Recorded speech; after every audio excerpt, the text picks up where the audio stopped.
Actually, I think this is your drink. Hello, dear traveler. You found us in the day of our spring opening. I'm so glad you're here. The sun is out. I'm gonna put your mug down. I do apologize a little bit for my disheveled appearance. I just had to take two of our patrons, our brawling patrons, out back and give them the old 1-2. Your comfort is our number one priority here, obviously, and your safety, and we're just getting into literature debate a little bit too much. What was it about? I don't know. I think I heard the name Hemingway in there somewhere. It's always about Hemingway, isn't it? No matter. I am a professional diffuser of tavern brawls, actually. That was on the job application. I have read some new books, so if you are looking for a new perusal of literature, we do have some new selections in that I can tell you about, ones that I have read recently. I feel like we really do need to get a sign that says like the book nook inn / cafe / library / cattery, I guess. I would also tell you what I'm currently working on. I thought we could chat about what is on the horizon for March, like what my reading plans are. I haven't really been in the habit of telling you guys the books that I haven't been finishing or putting down over the months, but I feel like I kind of want to, especially as it pertains more to my book buying ban, which update, it's still going strong. I can't believe it. I can't believe I haven't crumbled. Like, yeah, I did buy one book on Kindle to read with my book club, but nothing physical. I'm just as astounded as you are, but I'm so excited to be filming this week, actually, and over the weekend, my first episode of my version. I don't know what I'm going to call it yet. I'm still thinking about what to call it, but read it or unhaul it, that kind of thing. So anyway, let me tell you what I DNF'd to make room for some, hopefully in the future, new books. So first up, I DNF'd Guild by Raven Kennedy. I think this was my second or third time trying to pick this one up, and it just is not working for me. I'm not on Book Talk at all, so I feel like this is where it got popular. Is that correct? Because this is the Plated Prisoner series. It is really, I love the gold. Oof. And it is gold touched, shall we say, because this is a King Midas retelling. However, it's a King Midas retelling that doesn't focus on King Midas. It actually focuses on, and our main character is Arin, who has been gold touched by Midas. So she is completely gold. Like, she's not a statue. She can move around. She's just completely gold. This is like fantasy romance, but there's very much no romance in the first book, and it's definitely not a romance between Midas and Arin. This book eventually focuses on like Arin escaping the palace, but in the first book there's like no romance, which is fine. I just didn't really care about the world at all. I thought the writing was pretty mediocre. I didn't like the pacing of this, and I just was not like hooked or engaged, and I could just tell that when I finished it I just wouldn't like it. So I didn't want to waste my time really with something that I wasn't going to really be into. So I decided to put this down permanently, and I will definitely be unhauling Guild. Finally, it sat on my shelves for long enough. It's time to go. I just didn't like it. If you've read the rest of the series and you think it's worth it, let me know. But honestly, I'm not really a fan of like pushing through the first book to get to later books to see maybe if I would enjoy them. So that's the first book that I DNF'd. I'm not gonna send this one with you on your way in your travels. I don't think you need it. Honestly, I'm just gonna put it down. And then the next book though that I DNF'd, I'm actually really gutted about. I'm actually really upset about, because this has been a book that I've been staring at. It's been like turned out on my shelves for a long time. It's one of the most gorgeous books that I own, and it's A Lot's Away by Darcy Little Badger. I really thought I was gonna love this book. I thought this might even be a new 5-star, but it just wasn't. It just wasn't. But can we just take a moment? Can we just take a moment? Like, I'm contemplating keeping it just because, like, it's a beautiful book. First thing that put me off was that it's young adult, but it really reads like a middle grade. I had even put it into my middle grade section on the bookshelf, and it just was so strange because A Lot's Away and her peers are like 17, 18, on the cusp of being adults, but like they read so young. They read so extremely young, and so it was just a little bit jarring. The second thing is that I just really was so a formless little blob in the world, really, and I don't normally have too much of a problem of being unsure or not very well footed, shall we say, in the world. Like, my feet aren't that planted, but in this one it was like every supernatural creature every supernatural being from mythology, from legend, folklore, from like basically every single culture exists within the United States all at once. It's just a little bit jarring to be like on one page, oh yeah, like vampires exist, you gotta watch out for vampires, and on the next to have like her dad, for example, telling her you gotta watch out for those like evil scarecrows that are gonna kidnap you. So it was just like, what is going on? Like, what is possible in this world? It just all felt a little bit too much.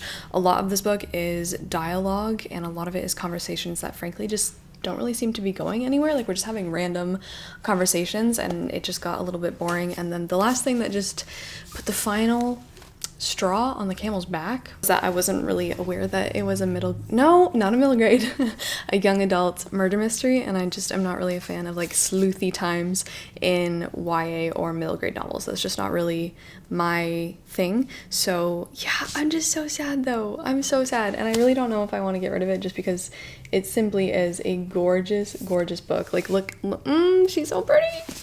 What do I do, guys? What do I do? I'm so sad. Maybe I'm just gonna give it to someone as a gift and hope that they really enjoy it. The lighting's here, isn't it? First book, I guess, that I read in February and finished was Thornhedge by T. Kingfisher.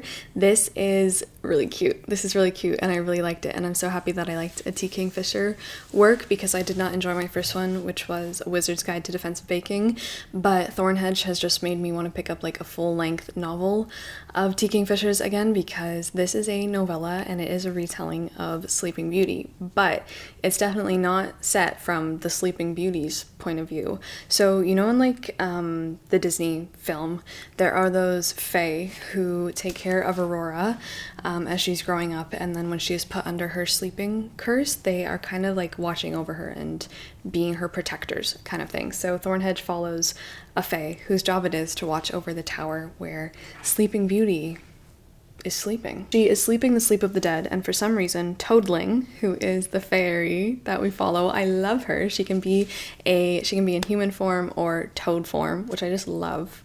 I just loved following her in her little toad world. I thought it was so cute. Toadling is watching over Sleeping Beauty as she is asleep in the sleep of the dead.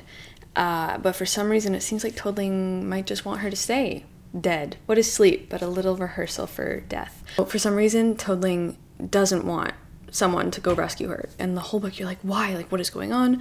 What's really up in the tower? I just thought it was great. And then of course the problem is that one day a very determined knight does come along, and I just really liked this. I thought it was charming. I thought it was cute. I did only give it a 3-star, but it was honestly a very delighted, whimsical, fun 3-star, and this novella does get really terrifying as well. So I would recommend, if you're just looking for a fairy tale time, very reminiscent of like dark, spooky fairy tale. So that is Thornhedge. Really liked it. I'm just gonna hang out over here because the sun is killing me, but the next book that I read in February was Typologies for Big Words by Sergio Lopez Pinheiro. This is also called Holes of Matter. So this one I bought in Toronto at one of my favorite bookstores that I found, but the bookstore is called Swap Design, I think. So it's a very specialized bookstore. It's also a gift shop. It's just really cute in there, but they have shelves upon shelves of architectural works. All of it, I think almost all of it, is nonfiction. They also have shelves upon shelves of books on urbanism and design, and for example they have huge, beautiful like coffee table books of houses of the world or gardens of the world.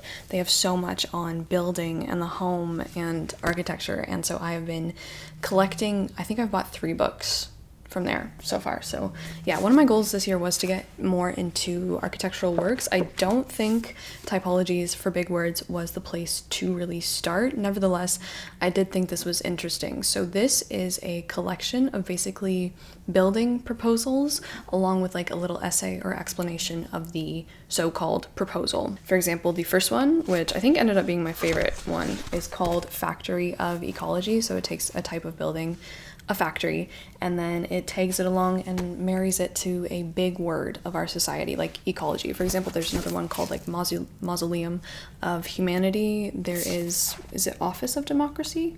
No, Waiting Room of Democracy. Honestly, my favorite part of this whole thing was the introduction, but the back really just drew me in, and that's the reason I bought this one, because it says architecture's original project was the invention of interiority, an enclosed area delimited from its context and made available for a narrowly defined public function and meaning. But the introduction explains that architecture's main mission, interiority, has now become fulfilled, like it's done, and basically the whole world is interior because of different systems. Namely, capitalism, baby, which is taking over the whole world, has made it impossible for there to be an outside because, oh, they put it really well.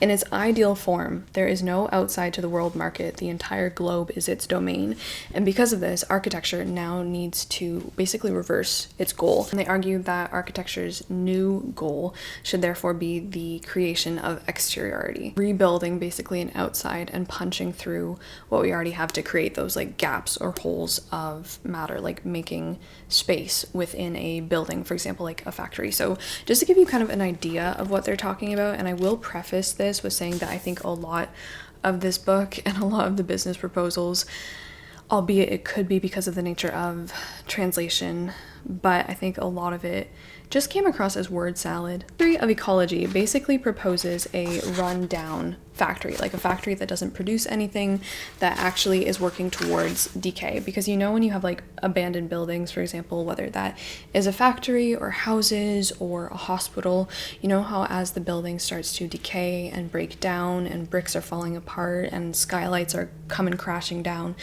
first of all, nature starts to take over, but second of all, a lot of this like entropy and decay can actually lead to new species coming together and working together, and new like plants, an ecological realm that emerges from the collapse of rational discourses. So basically this factory is just a bunch of machines that work towards like eroding it themselves.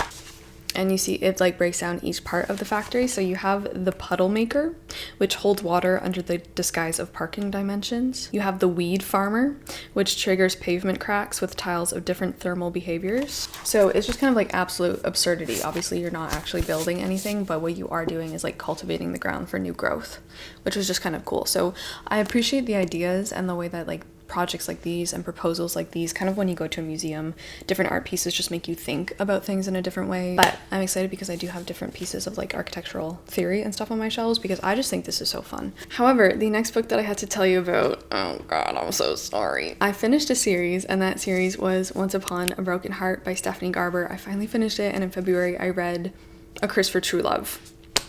Wow. Finish the series because number one, it's incredibly addictive. You have to give it that. I don't know what she put in those pages. Just a volatile little pile of emotions when I'm reading Once Upon a Broken Heart. I think this is probably the lamest conclusion to a series that I've ever read in my life.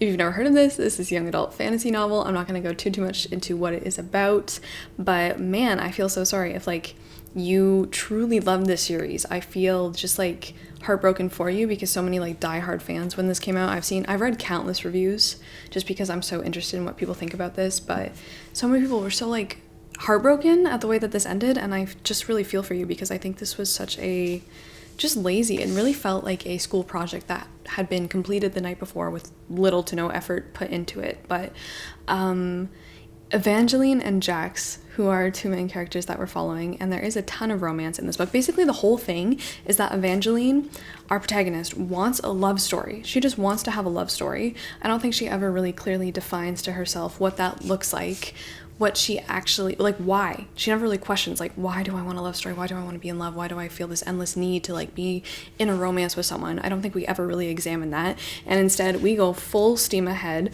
hurting countless people along the way. It feels like Emma by Jane Austen on, like, steroids, if Emma, like, wanted to give herself her own romance at the detriment and, like, death of so many other people. And then Jax is supposed to be, like, the immortal being who's kind of helping her along this journey. But, of course, it winds up like in a romance between the two of them, which is in the first book, you see it coming, you can't get away from it. Two, I think, major impressions on that point. Number one, their romance and the way everything wrapped up and came to conclusion in the last book. What was that? First of all, they barely had any screen time, so many questions left unanswered. The way that their story wrapped up was so disappointing, even for me, who is like not enjoying reading the series at all. I'm like, seriously, this is what you're giving us? This is what we're getting? And then the second thing, which is just the bigger problem for me personally, is that why is he the love interest? Why is he the love interest? I don't get it. Evangeline is constantly like, I want a fairy tale kind of love. I want a romance of the ages. I want a love story that is just wholly... She just wants this ideal that frankly doesn't exist, and I just don't think it's ever truly examined, like, at all. And so instead, she's left with Jax, who is just a straight up manipulative asshole who abuses her. And the rest of his personality is just...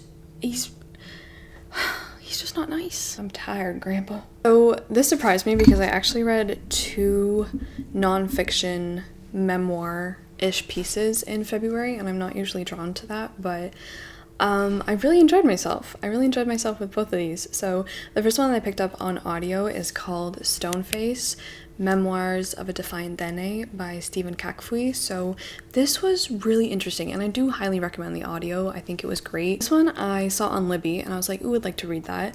And then it also felt like the perfect time because I'm currently enrolled, which, like, you'll see once I get my more weekly long vlog out, but I'm currently back in a university class, just one that I'm taking purely because I want to. I'm not like enrolled in a new degree yet or anything. I just wanted to like keep myself sharp, and there's so much that I want to learn, and it's not an English course. It is all about the Canadian North, and it covers so many different things, obviously from geography to culture to ecological studies. It's just really great, and I'm having a great time. But I thought that Stoneface would be a good like companion to have while I'm in the course and like just learn more. So Stephen Kakfui was the premier of the Northwest Territories in Canada. We have 10 provinces and 3 territories in Canada, and the Northwest Territories is right in the middle of the North. He was premier of the Northwest Territories for a while, and this was just so fascinating. Like, obviously he starts with his childhood growing up in Fort Good Hope in the Northwest Territories. He tells about being like plucked away, taken away from his family along with a bunch of his other peers and placed in residential school.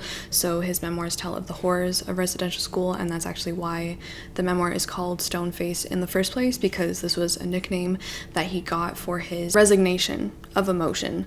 Because of the trauma that he had faced at residential school, he wasn't really accessing any emotion. Like, he said he was going through life with like a stone face. So a lot of this memoir is also him just like processing, understanding, and going through everything that was done to him at residential school. And of course, it's also about his descent into politics, his career. I thought that was so interesting. A lot of it is throughout like the 80s, 90s in Canada and what was going on then. So many projects that he worked on. I just thought it was so cool. I never read a memoir like this, and I was really, really into it. He is also a musician, and there's just so many different facets of this that I just really enjoyed listening to. So that is Stoneface. Had a really good time, and I kind of want to listen to Kakfui's music now. I think I might try to... maybe he's on Spotify. The other nonfic that I read that was a little bit of a memoir too is called Run Towards the Danger by Sarah Poli. This was a recommendation from you guys. I think more than one person has recommended this to me over the years, and it was really recommended to me when I was going really heavily through post-concussion syndrome, because one of the essays in here is about Sarah's own injury with a concussion and then dealing with the aftermath for over 3 years, which is not dissimilar to my own situation. And so I was like, I put this off for so long because I was honestly so scared of it. For so long I avoided any material to do with a concussion. I would even cringe when the word concussion was used as a descriptor. In retrospect, I really wish that I had picked this up when I was really going through the thick of it, in the worst times, in the worst months of it. I really wish I would have listened to Run Towards the Danger. I really, really wish. But to put that aside for a second, this, I didn't know Sarah Poli, or rather I didn't know that I did know, I guess, Sarah Poli, because I've seen films that she's been in before, like Mr. Nobody. She is an actress. She's also, I guess, quite a well-known Canadian filmmaker that I just wasn't aware. Like, I couldn't put a name to her face, I guess, until I picked this up. The first few essays like detail her child acting, and they're so insightful. They give you so much to consider, and I think what strikes me a lot is that how many things in our lives read like a novel, or just how much symbolism we can find in our own lives, because she details, the first essay is about her acting the part of Alice in Alice in Wonderland in the Stratford Festival. Not only going over like what child actors go through, because it's actually insane. And like, I think so many stars have been coming forward recently with their own memoirs about the just like conditions that children are put into when we don't expect them to work at all, and there's so many things in place to protect them from working in, like, for example, Canada and the US. But then when it comes to film sets, it seems like all rules and like all things that are put in place to protect children are off. They can wind up working like 16-hour days, for example, having no breaks, being put through extremely stressful, sometimes traumatic situations. And so that was a lot of what she detailed. But it was just so, I think it was so well written. Some of these were so cool, and a lot of this is called Confrontations with the Body of Memory. So it's all about her running towards the danger and basically telling the most dangerous stories of her life, the ones that are the hardest to look at. By the time I made it to the last essay, which was Run Towards the Danger, I was like, oh, I don't know if I want to listen to this, because like I said, I just really tend to avoid talking about and thinking about and having anything to do with concussions again. But I really would turn you towards this collection of essays if you are going through the same thing, which I know some of you are if you're still dealing with concussion or post-concussion syndrome, because this was so hopeful and this was so healing, and it was so encouraging. Not only, first of all, to have someone describe basically like word for word, thought for thought, exactly what you have been going through in terms of dealing with an injury that is invisible, an injury that like in 2025 you are still being told by doctors, yeah, we don't really know what a concussion is, but also knowing that that's a little bit of a lazy answer because they're just not describing really the mechanisms to you. Like, just everything that she thought, I was like, I have literally been in that situation, because she had, and like so many people have so many different doctors all telling you literally opposing pieces of advice and care to recover. And so it's just so confusing, first of all, to be a very ill person getting told very different pieces of advice. It's pulling you in two different directions. It's just making you more confused and anxious, because why are like so many people giving you different consensus on this like huge injury that you have? Like, that, I feel like that shouldn't be happening. It's just very validating. Like, it just felt so validating. I was like, did I write this? Was it me writing this?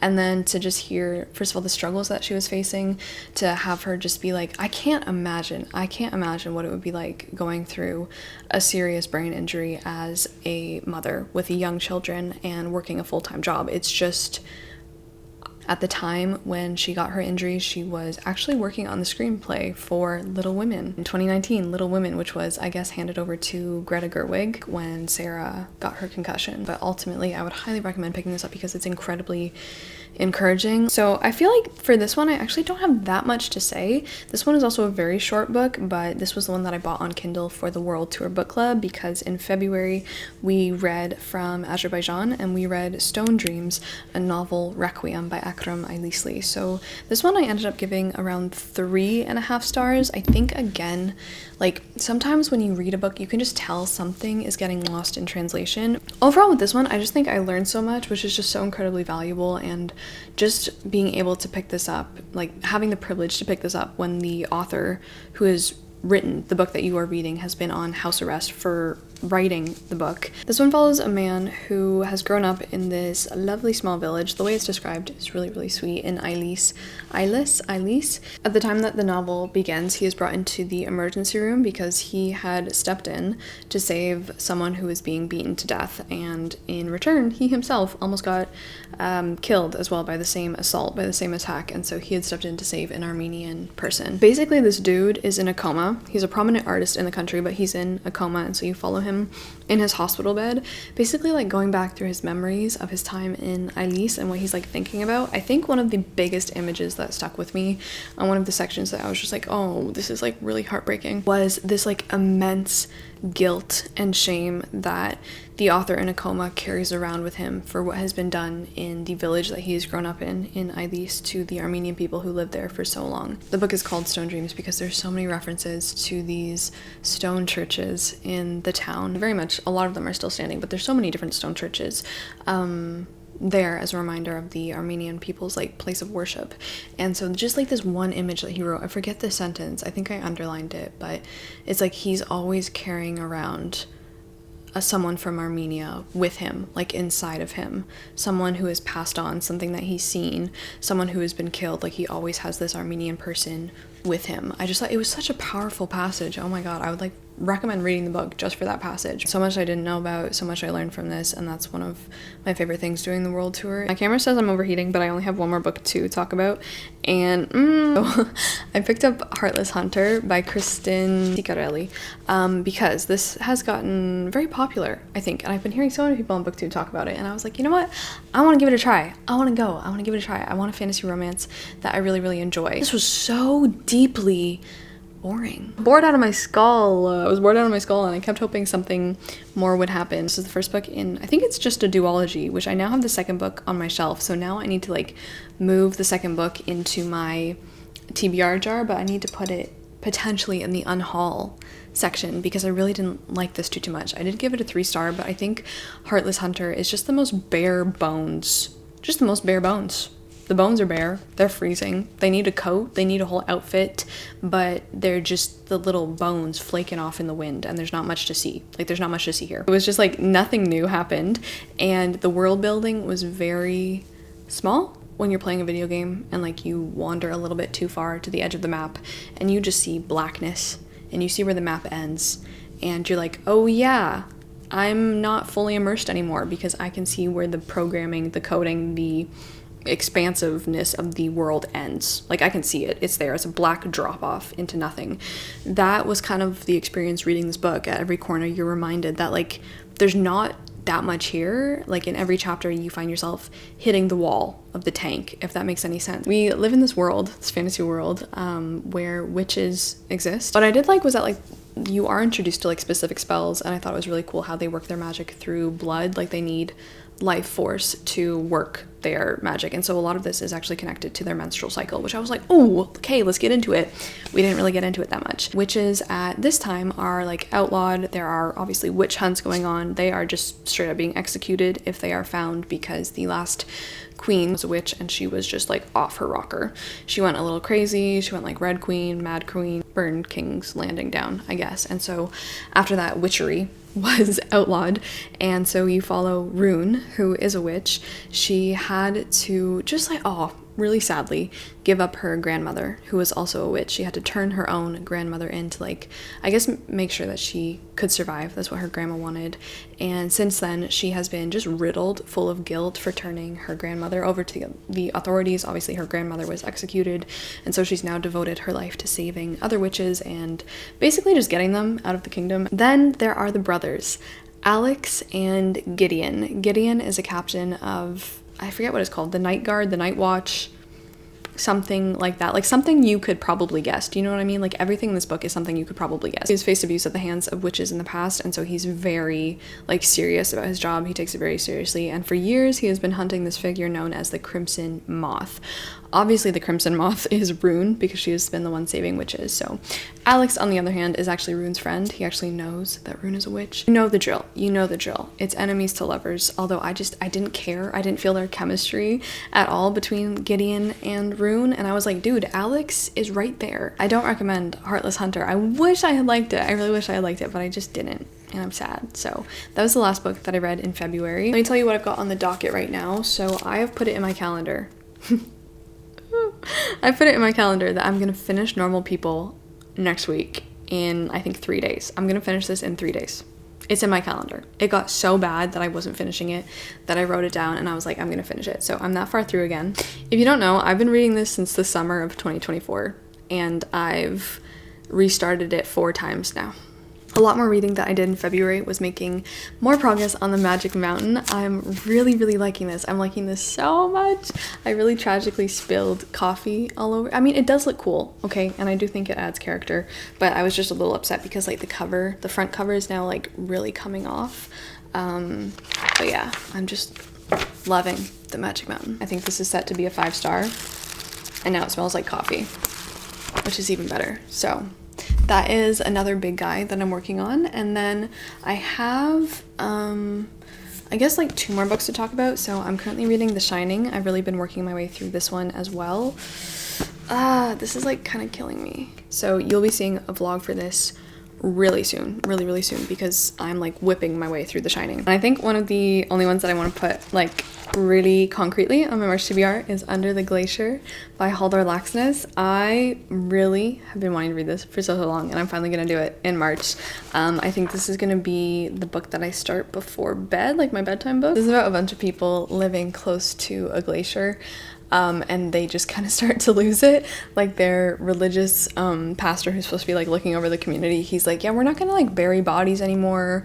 I think we're not gonna go to church. We're gonna go to the glacier. All right, traveler, that is everything that I have to tell you about today.